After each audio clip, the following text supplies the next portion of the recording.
आज शुक्रवार है, जुमे की नमाज का दिन है और ऐसे में आज ही के दिन जामा मस्जिद में जो सर्वे हुआ उसको लेकर इलाहाबाद हाईकोर्ट ने फैसला सुनाना है। हाईकोर्ट क्या फैसला लेता है इस पर सभी की नजर रहेगी, लेकिन इस फैसले को देखते हुए और आज के दिन की अहमियत को देखते हुए सुरक्षा व्यवस्था भी संभल में कड़ी रखी गई है।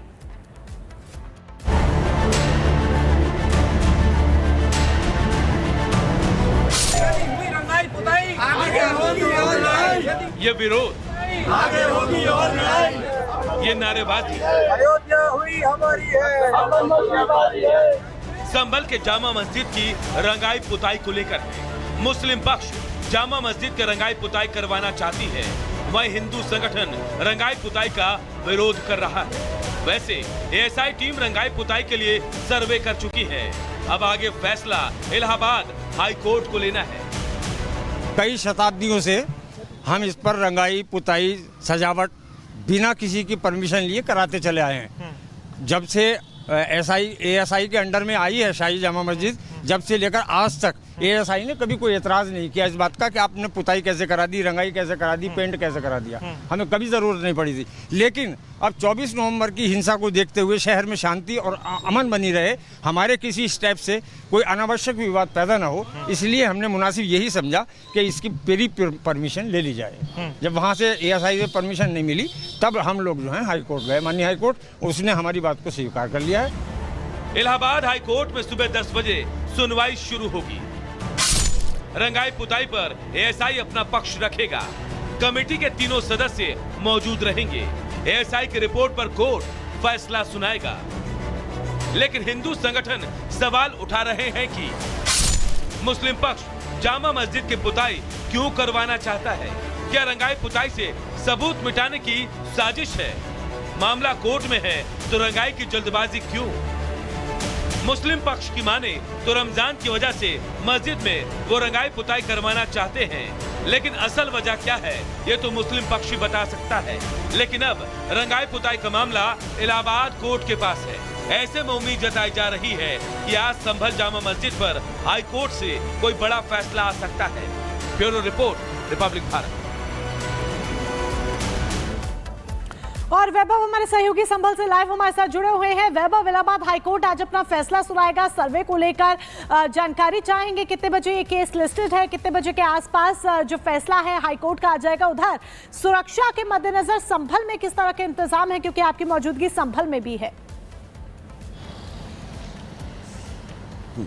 देखिए मोनिका, संभल में बात अगर सुरक्षा की करें, क्योंकि आज जुमे की नमाज भी है, कल से रमजान के महीने की शुरुआत होने वाली है, तो संभल में सुरक्षा व्यवस्था पिछले तकरीबन 2 महीने से ही बहुत चाक चौबंद है। क्योंकि संभल के अंदर जो स्थितियां पिछले 2 महीने से बनी हुई हैं, उन स्थितियों के बीच वहां पर प्रशासन के साथ साथ इंटेलिजेंस जो है वो भी पूरी तरह से अलर्ट पर है कि किसी भी तरह से माहौल और सिचुएशन ना बिगड़े। क्योंकि पिछली हिंसा में जो साक्ष्य मिल रहे हैं वो साक्ष्य ये बिल्कुल साफ इशारा कर रहे हैं कि ये पूरी हिंसा आयोजित थी और ये पूरी हिंसा जो है वो पूरी एक मास्टर प्लानिंग के तहत की गई थी। यही वजह है कि संभल में अब आगे ऐसी चूक ना हो, इसके मद्देनजर वहां पर सुरक्षा व्यवस्था बहुत चाक चौबंद है। 10 बजे का वक्त होगा जब हाईकोर्ट इस पूरे मामले पर हाईकोर्ट में आगे की इस मामले में सुनवाई होगी और इस मामले में सुनवाई के बीच ये भी कहा जा सकता है कि शायद 11 से 11:30 के बीच इस पूरे मामले में हाईकोर्ट अपना फैसला भी सुना सकती है। क्योंकि महज एक दिन का रमजान को लेकर बचा है और अगर इस मस्जिद प्रेमिसेस की बात करें तो बहुत बड़ा ये मस्जिद प्रेमिसेस है। ऐसे में वहां पर रंग रोगन का काम, रंगाई पुताई का काम, साफ सफाई का काम अगर कोर्ट से उसकी मंजूरी आपको मिल भी जाती है तो महज 24 घंटे के अंदर आप ये कहें कि पूरी मस्जिद को आप रंग रोगन करके पूरा नया स्वरूप दे सकते हैं, तो शायद ये प्रैक्टिकली बहुत मुमकिन नहीं होगा। ऐसे में कोर्ट भी ये कोशिश करेगी कि जल्द से जल्द इस पूरे क्या कुछ आदेश आता है इसका इंतजार भी रहेगा हिंदू पक्ष को भी और मुस्लिम पक्ष को भी। बहुत शुक्रिया आपका तमाम जानकारी के लिए वैभव। लेकिन रंगाई पुताई के लिए जो भी सर्वे हुआ है पिछले 100 दिनों की अगर हम बात करें तो 100 दिनों में वहां पर सिर्फ और सिर्फ सनातन के सबूत मिल रहे हैं, जो ये चीख करके कह रहे हैं कि वहां पर पहले मंदिर हुआ करते थे, पुराने मंदिर मिले, 9वीं 10वीं सदी की जो मूर्तियां थी वो मिली, कुएं और बावड़ी मिले। लेकिन बावजूद इसके मुस्लिम पक्ष मानने से इनकार कर रहा है कि वहां कभी मंदिर हुआ करता था। लेकिन जो सब कुछ मिला है वो ये कह रहा है कि मुगलिया सल्तनत ने किस तरीके से अत्याचार किया। देखिए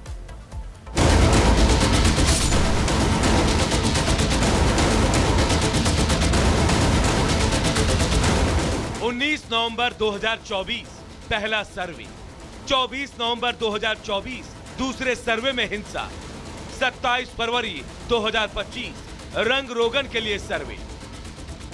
शाही जामा मस्जिद में तीसरी बार एएसआई की टीम पहुंची। एएसआई की टीम पहुंची है तो खास मकसद से। हाई कोर्ट के आदेश के बाद एएसआई की टीम ने संभल में कदम रखा ताकि तय कर सके कि जामा मस्जिद में रंगाई पुताई हो सकती है या फिर नहीं। अगर होगी तो किन किन जगहों पर रंगाई पुताई हो सकती है। लेकिन 100 दिन पहले संभल में मस्जिद का पहला सर्वे हुआ था। तब से कई विवाद सामने आए हैं, चाहे कोई पुराना मंदिर मिलने की बात हो या फिर सदियों पुराना कुआं या फिर बावड़ी का मिलना। संभल में सर्वे के बाद मुगलों के अत्याचारों की पोटली भी खुलती चली गई। एएसआई की टीम शाही जामा मस्जिद में जब निरीक्षण करने पहुंची तो देखेंगे कि वो जो कुआं है, कूप है बाहर, उसको अब यहाँ पे खुलवाया गया है। जो लोहे की चादर यहाँ पर लगी हुई थी, उस लोहे की चादर को खोला गया और एएसआई की टीम अब उस कुएं के अंदर की फोटोग्राफी भी करती हुई आपको यहाँ पर नजर आ जाएगी। तमाम वीडियो जो है वो उस कूप की ली जा रही है। सुप्रीम कोर्ट में यूपी सरकार ने जो हलफनामा दायर किया उसमें बोला कि ये कुआं बाहर की तरफ है और शाही जामा मस्जिद परिसर का हिस्सा नहीं है। सार्वजनिक तौर पर इस कुएं को बताया गया कि सार्वजनिक कुआं है और 2012 तक लोग इस कुएं पे आके पूजा अर्चना करते थे, लेकिन उसके बाद से बंद करा दिया गया। लोहे की जो पूरी शेड है वो इस पे लगा दी गई और अब उस कुएं को यहाँ पे खुलवाया गया है और उसकी भी निरीक्षण करते हुए एएसआई की जो टीम है वो यहाँ पर निरीक्षण कर रही है। संभवतः जो रिपोर्ट कल दाखिल की जाएगी निरीक्षण को लेकर, उसमें इस कुएं को लेकर जो जानकारी है वो भी दी जाएगी। पिछले 100 दिनों में जामा मस्जिद के अलावा कई खुलासे हुए हैं। खुलासे में सनातन के सबूत भी मिले। 46 साल बाद कार्तिकेय महादेव मंदिर का कपाट खुला, जहां 100 साल पुराना अमृत कूप मिला। कुएं की खुदाई के दौरान 3 खंडित मूर्तियां मिली। वहीं लाडम सराय में मस्जिद के पास एक कुआं मिला, जबकि 150 साल से ज्यादा पुरानी बावड़ी भी मिली, जो बीते 29 सालों से बंद पड़ी थी। ये खंडित प्रतिमाएं जो कुएं की खुदाई के दौरान प्राप्त हुई हैं और जिसमें इसमें गणेश जी की है और खंडित प्रतिमा जो संभवतः कार्तिकेय जी की है, इस बारे में जानकारी की जाएगी। कुएं के अंदर जो मलबा और साथ में मिट्टी थी उसकी खुदाई की जा रही है, उसी दौरान यह प्राप्त हुई। टोटल कितनी मूर्तियां सर? कुल 3 मूर्तियां प्राप्त हुई, जो प्रथम दृष्टया देखने में गणेश जी की और कार्तिक जी की प्रतीत हो रही है और बाकी इस अंदर में और खुदाई की जा रही है। जगह को सुरक्षित कर दिया गया है जिससे कि आसानी से खुदाई की जा सके। मतलब जब से संभल में सर्वे का काम शुरू हुआ है, तब से नए नए खुलासों का सिलसिला जारी है। ऐसे में अभी और भी खुलासे होने बाकी हैं, जो वक्त के साथ सामने आते रहेंगे। Bureau report, Republic Bharat. और खबरों में आगे बढ़ते हैं। दिल्ली से जुड़ी इस वक्त की सबसे बड़ी खबर आपको बता दें, गृह मंत्रालय में आज एक बड़ी बैठक होगी।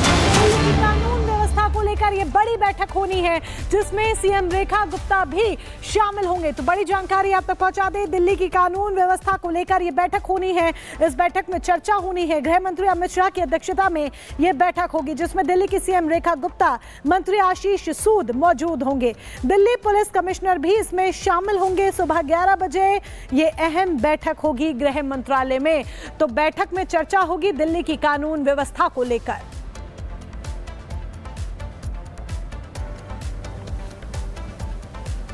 और अब बात करेंगे कर्नाटक की। कर्नाटक